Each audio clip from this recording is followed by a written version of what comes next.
Welcome to Journey with Scriptures, our daily podcast of the Bible. My name is Peter.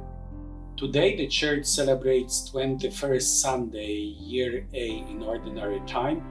Our readings come from Isaiah, Letter to the Romans, and the Gospel of Matthew, where we are going to hear the famous passage about Jesus giving keys to Peter. Our theme is God's judgments are unsearchable. Enjoy this episode and share it with others.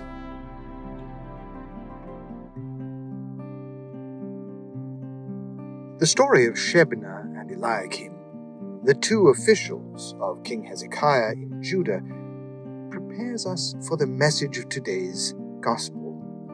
Shebna was in charge of the palace, but for some reason he displeased God. He was demoted to the position of a scribe, and Eliakim took his place. On the day Eliakim took charge of the highest office in the country, a symbolic key of the house of David was placed on his shoulder. Today's gospel took place in the vicinity of Caesarea Philippi. In the early autumn, probably on the Day of Atonement, when Caiaphas, appointed by the Romans as the high priest, was about to pronounce the holy name of God, the only day in the year he could do it. There was a massive rock formation and an entrance to a cave the ancients called the Gate to the land of the netherworld, Hades. In that place, Jesus asks his disciples two questions. Who do people say that the Son of Man is?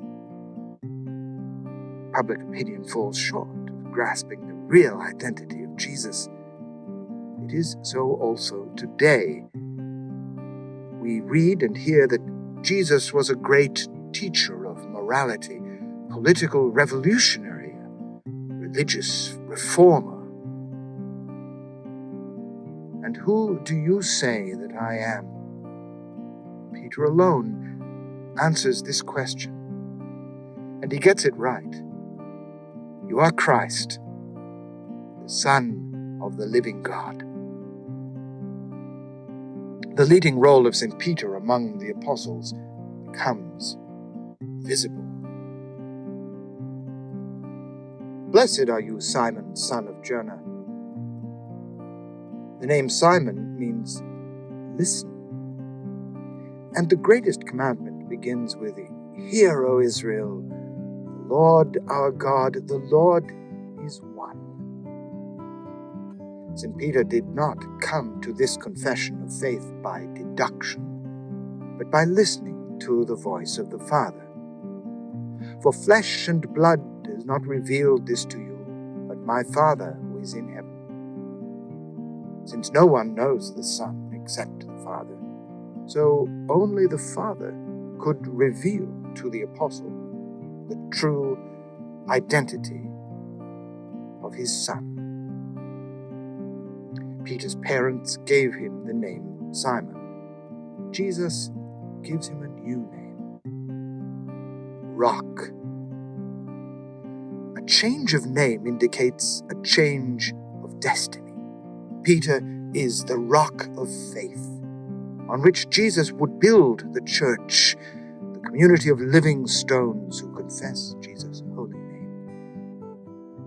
Jesus will also entrust to him the highest office in the kingdom of heaven, symbolized by the keys of grace. Finally, we hear that the church will never go through the gates of Hades to the netherworld. The bride of Christ shall last forever. Oh, the depth of the riches, the wisdom, and knowledge of God. The hymn praising the infinite wisdom of God ends St. Paul's reflection on the relationship between Jews and Christians in God's plan of salvation. But the hymn is a fitting commentary on today's gospel. Who would have thought that Jesus would decide to build his church on a simple fisherman from Galilee who would try to lead Jesus away from the cross and deny him 3 times. The fulfillment of the promise given to Peter has begun after Jesus' death and resurrection. St. Peter loosened the bonds of sin, sickness, death, and made binding decisions for the entire church. But he did not rely on his power or piety, but on the strength of the name of Jesus Christ. Finally, this promise did not end with his martyrdom, but it continues in his successor, the Bishop of Rome. How unsearchable are God's judgments, and how inscrutable his ways.